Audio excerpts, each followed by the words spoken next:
Hello दोस्तों, study hub YouTube channel में आप लोग का स्वागत है।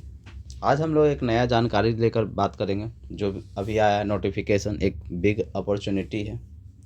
उन लोगों के लिए एक अच्छा मौका है जो कोर्ट की नौकरी पाने का सपना रखते हैं। ठीक है दोस्तों, तो Jharkhand high court assistant vacancy आया है। ठीक है, तो उसके बारे में जानेंगे कि क्या उसका एलिजिबिलिटी है, सैलरी है, कौन कौन अप्लाई कर सकता है, एग्ज़ाम पैटर्न क्या हो सकता है और लास्ट डेट कितना है।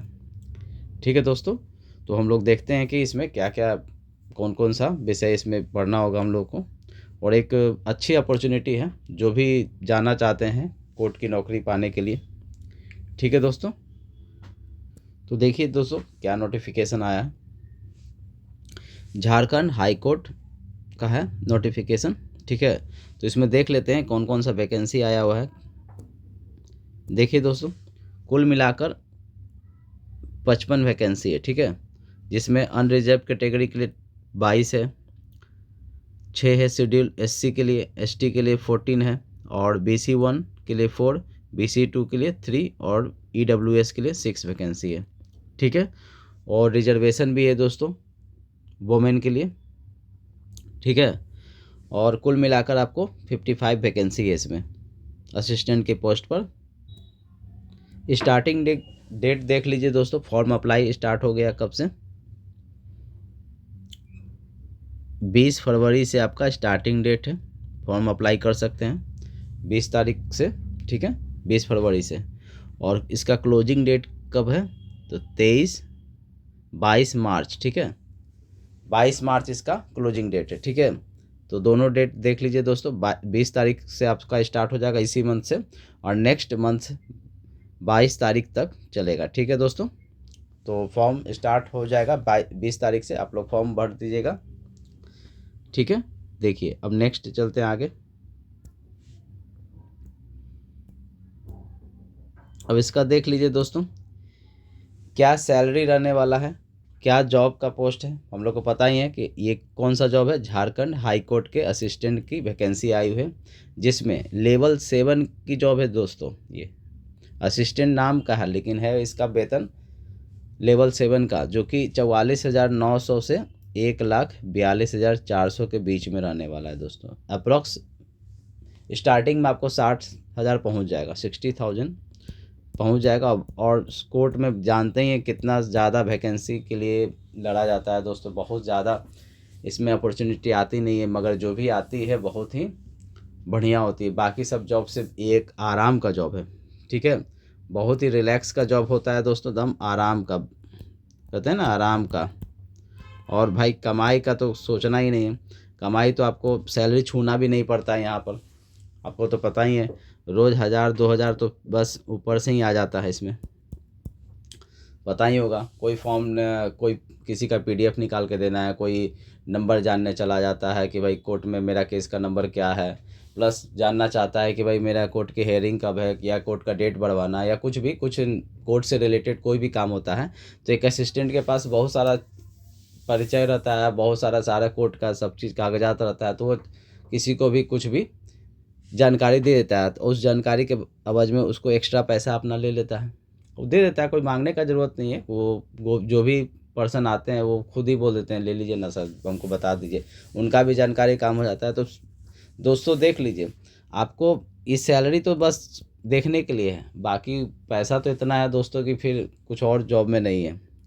ठीक है, तो बहुत अच्छा जॉब है दोस्तों, बस खाली और सिंगल एग्ज़ाम है इसमें, बस सिंगल एग्ज़ाम, एक सिंगल एग्ज़ाम निकालिए और जॉब हो गया। ठीक है, एलिजिबिलिटी देख लीजिए दोस्तों, यहाँ पर क्या है, मिनिमम क्वालिफिकेशन देख लीजिए, ग्रेजुएशन। ठीक है, और equivalent degree from a recognised university. तो सीधा सीधा बात है कि आपको एक ग्रेजुएशन चाहिए, कोई भी ग्रेजुएशन किए हुए कोई भी ग्रेजुएट पर्सन इसको फॉर्म को फिल कर सकते हैं। और साथ ही साथ बोला गया है दोस्तों कि knowledge of working on computers with sound knowledge. ठीक है, ऑफ टाइपिंग ऑन कंप्यूटर, मतलब कि आपको थोड़ा मोड़ा टाइपिंग भी आना चाहिए और कंप्यूटर का ज्ञान होना चाहिए। ठीक है, और कंप्यूटर तो आजकल के युग में और अभी के टाइम में भाई आराम से कोई सभी को आता ही होगा। ठीक है, तो कंप्यूटर का तो कोर्स सब कोई किया ही होगा, डीसीए तो ऑलमोस्ट सभी बच्चे कर लेते हैं। जैसे ही इंटर पास होते हैं वो DCA ही पहले करते हैं दोस्तों, ठीक है। और टाइपिंग के लिए तो कर ही लेते हैं। टाइपिंग अगर जिन्हें नहीं भी आता है वो सीख लेंगे, कोई बहुत बड़ा बात नहीं है। 1 महीना में आराम से आप टाइपिंग स्पीड अपना ला सकते हैं दोस्तों, ठीक है। और कंप्यूटर अगर नहीं भी सीखे हुए हैं तो भी सीख सकते हैं, कोई बहुत बड़ा बात नहीं है, ठीक है। जॉब मिलना चाहिए दोस्तों, ठीक है। नेक्स्ट आगे बढ़ते हैं। जैसा कि हम लोग देख चुके हैं दोस्तों कि मिनिमम क्वालिफ़िकेशन क्या है। और यहाँ पर देखिए दोस्तों एक और बात बोल दिया गया है कि आपका मिनिमम टाइपिंग स्पीड 20 वर्ड पर मिनट होना चाहिए। तो बहुत ही ज़्यादा तो नहीं मांग रहा दोस्तों, 35 वर्ड पर मिनट मांगा जाता है, यहाँ तो बस 20 वर्ड पर मिनट मांगा जाता है। तो आराम से आप नॉर्मल भी लिखेंगे तो आराम से 20 वर्ड 1 मिनट में तो लिख ही दीजिएगा, ठीक है। तो ये बहुत ही ज़्यादा बड़ा क्राइटेरिया नहीं है, ठीक है। और बोला जा रहा है candidate must be well acquainted with computer application. तो वही बात बोला जा रहा है कि कंप्यूटर का ज्ञान थोड़ा अच्छा रहेगा तो ज़्यादा प्रेफरेबल दिया जाएगा दोस्तों, ठीक है। नेक्स्ट आगे बढ़ते हैं।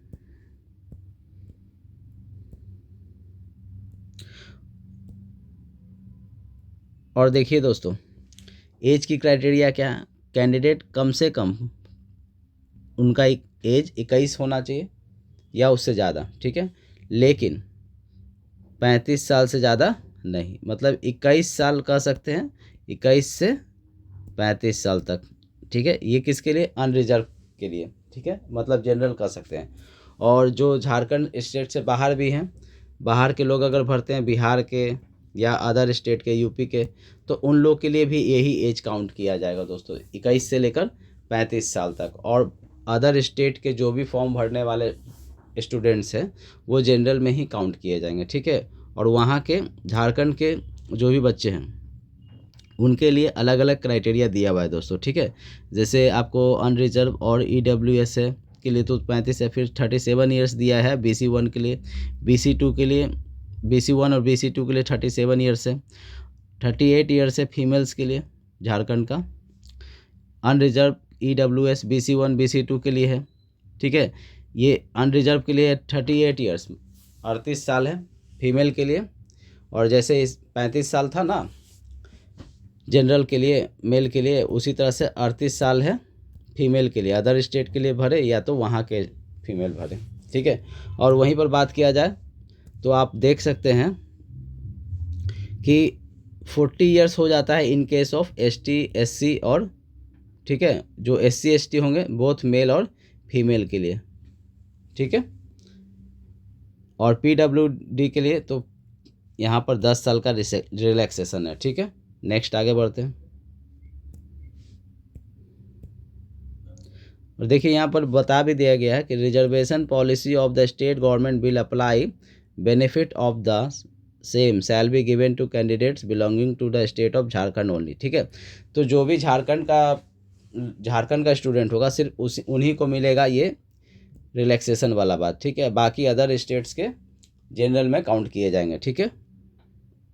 देखिए उसके बाद बोला गया मेरिट लिस्ट भी will be appeared on the basis of marks obtain in the written test and personality test and viva voce test, ठीक है।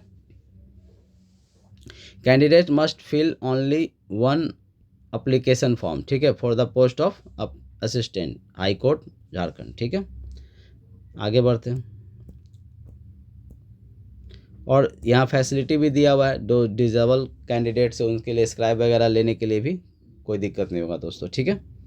आगे बढ़ते हैं।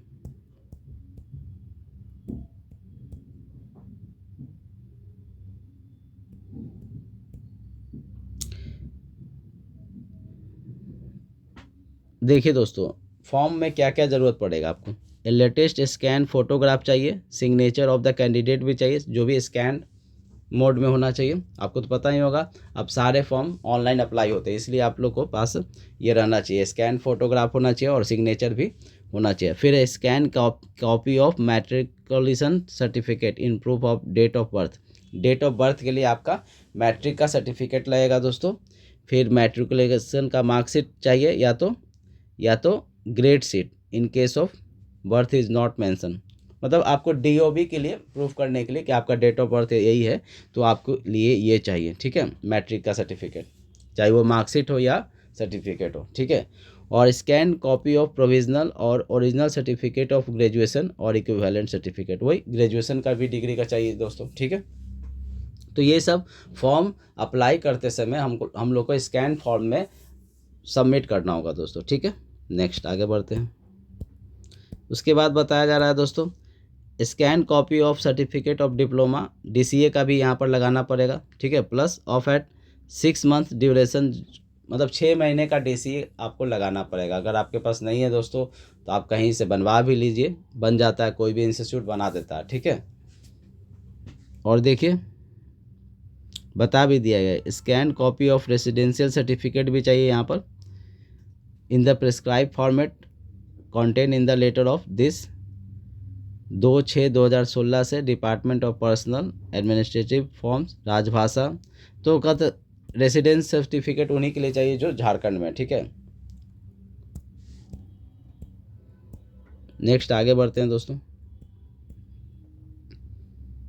यहाँ पर देख लीजिए डॉक्यूमेंट्स का बताया गया है, colour scan photograph of applicant का साइज बता दिया है, 10 से 50 KB के बीच में होना चाहिए। फॉर्मेट क्या होगा, JPG और JPEG ओनली, ठीक है। उसी तरह से अप्लीकेशन सिग्नेचर के लिए क्या होना चाहिए, 10 से 50 KB होना चाहिए, ये भी फॉर्मेट सेम है, JPG और JPEG ओनली, ठीक है। और स्कैन सर्टिफिकेट्स के लिए 100 से 200 KB के बीच में होना चाहिए दोस्तों, और इसका भी फॉर्मेट सेम है, ठीक है। ये रहा आपका डॉक्यूमेंट्स के लिए कैसे हम लोग को स्कैन करना है और कितना KB का बनाना है, ठीक है दोस्तों, और किस फॉर्मेट में रखना है। आगे बढ़ते हैं। फिर देखिए दोस्तों, फॉर्म का फ़ी, एग्जामिनेशन फ़ी क्या लगेगा, 500 रुपया लगेगा और 125 रुपया लगेगा। 500 रुपया किसके लिए लगेगा दोस्तों, तो जितने भी जनरल कैंडिडेट्स है, EWS है, BC1 और BC2 के लिए 500 फ़ी है, और 125 किसके लिए है, तो SC ST और, ठीक है, SC ST कैटेगरी के लिए आपको 125 रुपया है, ठीक है। उसके बाद देख लीजिए दोस्तों, पेमेंट कैसे करना है। पेमेंट गेटवे आपको ऑनलाइन ही करना है, ठीक है, रेजर पे के द्वारा।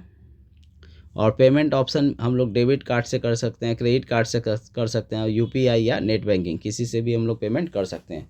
और ये साफ साफ नोट में भी लिखा हुआ है दोस्तों, fee once paid will not be refunded in any circumstances, ठीक है। अगर आपने एक बार पेमेंट कर दिया फॉर्म भरने के लिए, तो आपका फॉर्म का पैसा वापस नहीं किया जाएगा, एकदम स्ट्रिक्टली मेंशन है यहाँ पर, ठीक है। आगे बढ़ते हैं। और देखिए यहाँ पर बता दिया गया है कि ऑनलाइन एप्लीकेशन जो भी फील्ड होगा सिर्फ इंग्लिश में ही होगा, ठीक है, यहाँ पर हिंदी में नहीं करना है, ठीक है। ओके दोस्तों, ठीक है, आगे बढ़ते हैं। और फिर यहाँ पर देख लीजिए दोस्तों, candidate must write his her name, date of birth, father's name strictly as given. Matriculation में जो लिखा है वही लिखना है दोस्तों, कुछ और नहीं लिखना है, नहीं मैच करेगा तो फिर आपका रद्द कर दिया जाएगा, ठीक है।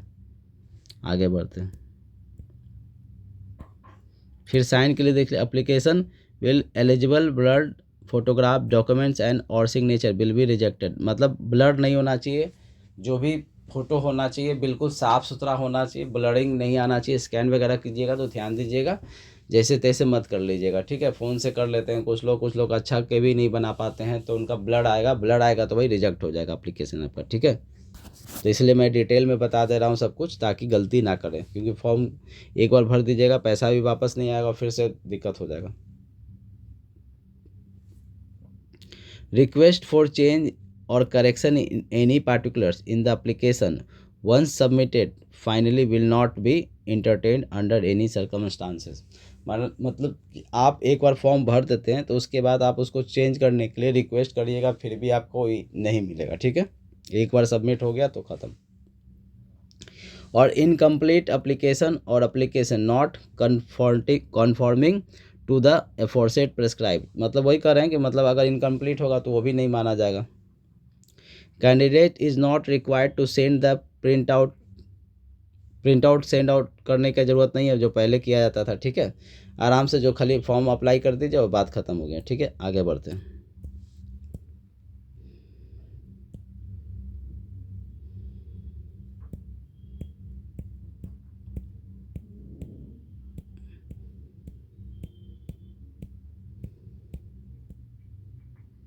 अब देख लीजिए दोस्तों एग्ज़ाम पैटर्न क्या रहने वाला है।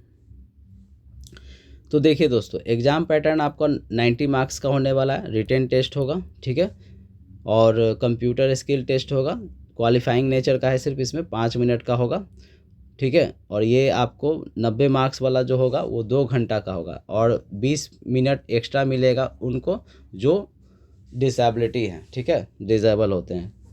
क्वालिफाइंग मार्क्स के लिए आपको 40% लाना पड़ेगा।